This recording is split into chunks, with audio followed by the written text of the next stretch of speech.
Security is nice. The average income from Social Security is $16,000.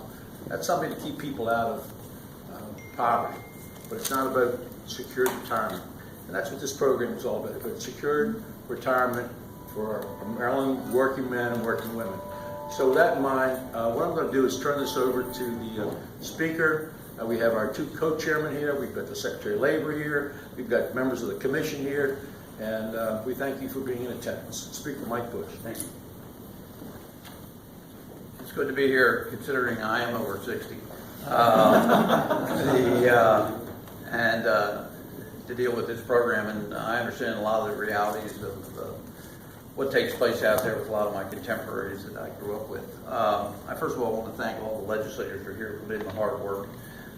This was a bill before the General Assembly last year, and they took the time to go through it and realized they needed more input beyond it. I want to thank Chairman Davis and Chairman Peters and Senator Rosenpep for their hard work, Bill Frick, and I believe Chairman Davis has chosen him to lead the commission from the House side.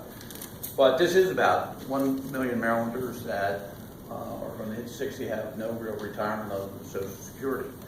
And the idea is to formulate the ability for employers to help encourage their employees and small businesses to invest money in a larger pool of assets or investments, something similar to what you have with a third-party administrator.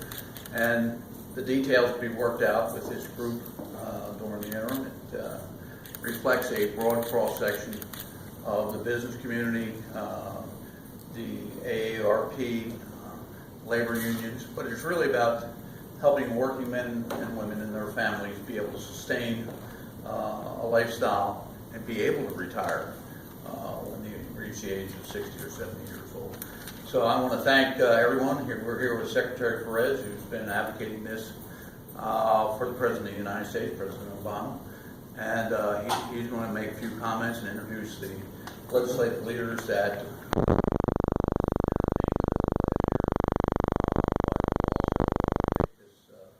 work group up during the interim and hopefully come back with some suggestions for the General Assembly come January. Secretary Perez. Thank you, Mr. Speaker. Thank you, Mr. President. It's an honor to be back, and it's an honor to be here with so many friends and former colleagues who are doing great work. You're absolutely correct. There's a retirement crisis looming across America. People aren't saving enough, and poll after poll shows that people are very scared about this. By a ratio of 4 to 1, more Americans are more afraid of running out of retirement savings than they are afraid of their own death. That's remarkable. And these fears are very real, and they're real in part because the retirement landscape is changing.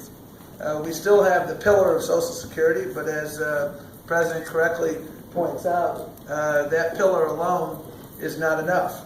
President Obama is going to continue to work hard to strengthen Social Security so that it can be there for our grandchildren, just like it was there for our grandparents.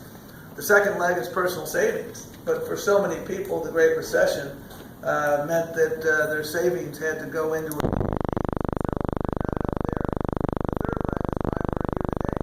because we know that if we can encourage and incentivize employment-based savings, either through an employer or through some other medium like this program, we can make real progress. And I want to thank the members of the Commission, and I want to thank all of the folks who have been working so hard on this issue for so long, because once again, Maryland is an incubator of innovation in a critically important issue that affects middle-class security. As you correctly point out in your report, and I read it with great interest, 1 million private sector workers roughly have no retirement plan and virtually no retirement savings. This is indeed a ticking time bomb, and we need to figure out ways to incentivize workers to save. And what we know is that auto enrollment can work. Workers are 15 times more likely to start saving for retirement